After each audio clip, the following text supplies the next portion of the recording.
हरिमुखे म्हणा पुण्याची गणना कोण करी। रामकृष्ण हरी मंडळी, आज आपण ज्ञानेश्वर माऊलींच्या हरिपाठातील एका अत्यंत थोर अभंगाकडे चाललो आहोत। एक असा अभंग जो आपल्या जीवनातील सर्व गैरसमज दूर करतो आणि सांगतो की योग याग विधी येणे नवे सिद्धी, वायाची उपाधी दंभ धर्म, भावे विना देव न कळे निसंदेह, गुरु विना अनुभव कैसा कळे, तपे विना दैवत दिधले विना प्राप्त, गुजविन हित कोण सांगे, ज्ञानदेवा मार्ग दृष्टांताची मात, साधूचे संगती तर नोपाय।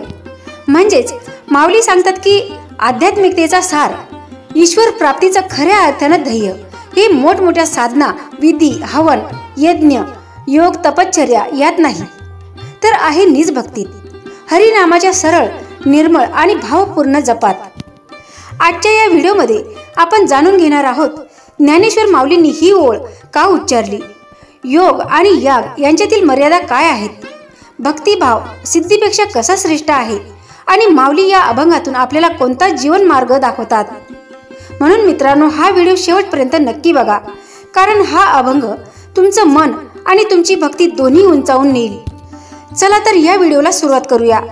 सुरुवात करण्यापूर्वी तुम्हाला एक छोटीशी विनंती आहे, चॅनलवर कोणी नवीन असाल तर चॅनलला सबस्क्राईब करा, या व्हिडिओला लाईक करा आणि हा व्हिडिओ जास्तीत जास्त लोकांपर्यंत शेअर करा।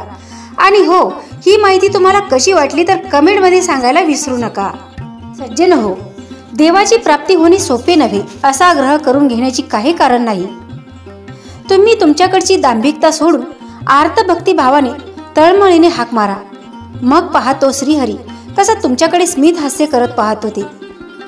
हरिपाठातील 5वा अभंग तेच सांगतो, फक्त हृदयात हरिप्रीतीची आर्तता जपली पाहिजे। अष्टांग योग, यज्ञ, हठ योग, याग ही सर्व हरिप्राप्ती विषयीची दूरची साधने आहेत, बहिरंगी आहेत। ही सर्व साधने अत्यंत किचकट आणि कष्टप्रद आहेत।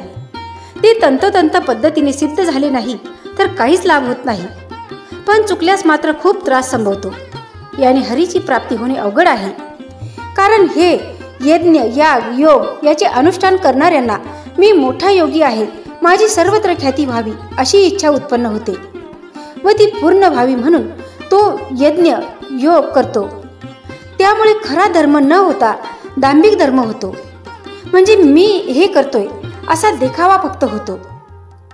त्यातून त्याला काहीही मिळत नाही, कारण मी करतोय हाच अहंभाव असतो।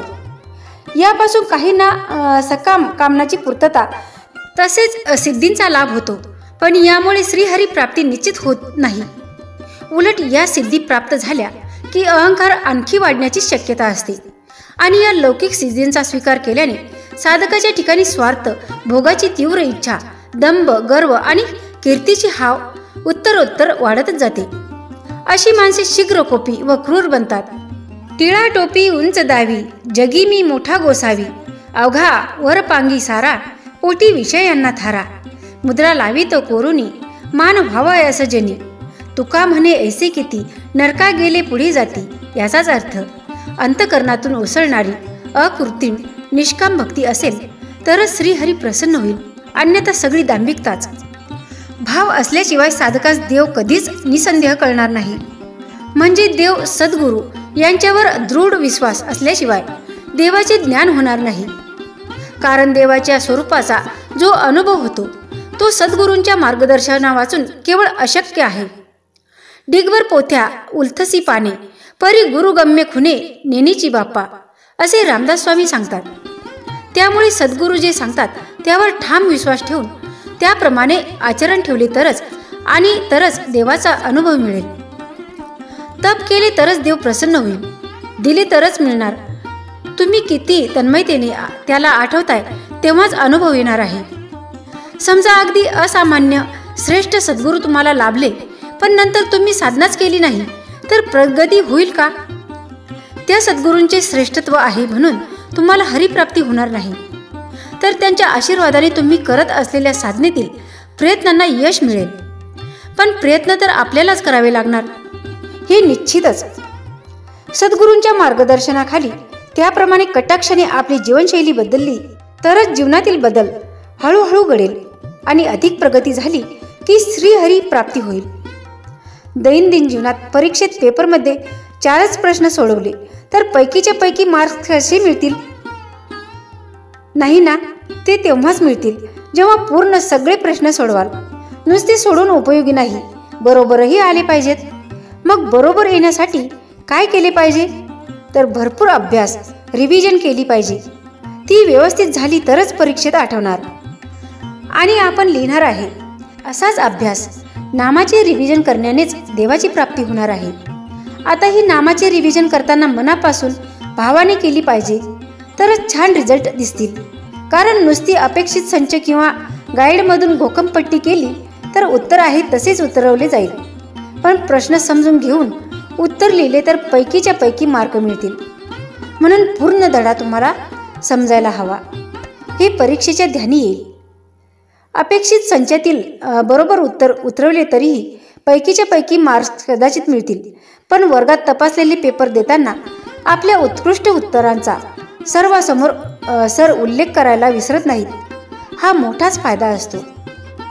अर्थातच फायदा तोटा न पाहता भगवंताची भक्ती करायची असली तरीही भगवत कृपा व्हावी ही आज तर भक्तांच्या मनी असतेच. यासाठीच नाम जितके आर्ततेने घेतले जाईल तितके आपले संचिताचे ओझे कमी होत जाऊन आपण भगवंताच्या कृपेच्या दिशेने पुढे जात असतो. यासोबतच आपले षड्रिपू पण कमी होत जातात. म्हणजे ज्या तीव्रतेने प्रयत्न कराल तैसे फळ मिळेल. देवाशी हितगुज करावे. गुज म्हणजे प्रेम. दिवसभराच्या सगळ्या घडलेल्या घटना त्याला सांगाव्या. तो साक्षीभावाने सर्व पाहत आहे. पण आपण नवविधा भक्तीच्या मार्गातून आत्मनिवेदन करण्याच्या स्थितीपर्यंत पोहोचलो पाहिजे. संत श्रेष्ठ ज्ञानेश्वर माऊली म्हणतात, सर्व जीवांना संसारातून तारण्याचा उपाय संत साधूंची संगत करणे हाच होय. असे मी माझ्या अनुभवावर सांगतोय. साधू म्हणजे सद्गुरू. यांची वाचून तरणोपाय नाही. म्हणजे यांची वाचून देव भेटणे शक्यच नाही. आपल्या उणीवा, हातून घडणाऱ्या चुका, स्वभावातील दोष दूर व्हावे यासाठी संत सहवास अवश्य आहे. स्वामी संत दावतील खून घ्यावी ओळखून ज्याची त्याने, असे स्वामी स्वरूपानंद म्हणतात. या अभंगातून संत शिरोमणी ज्ञानदेवांना सांगायचे आहे की साधनामध्ये अडकलास तर देव भेटणार नाही. देवावर, सद्गुरूवर दृढ विश्वास ठेवला, ते सांगतील त्याप्रमाणे भावनेने केलेस तरच देवाला अनुभव येईल. आणि फक्त सद्गुरूच या संसारातून तुला तारून नेऊ शकतात. तेव्हा सद्गुरू वाक्य प्रमाणम. तर मंडळी, ज्ञानेश्वर माऊलींच्या या ओळी योग याग विधी येणे नवे सिद्धी खऱ्या अर्थाने आपल्या जीवनाचा मार्ग दाखवतात. माऊली सांगतात की सिद्धी ही कुठल्याही मोठ्या कर्मकांडाची बक्षीस नाही.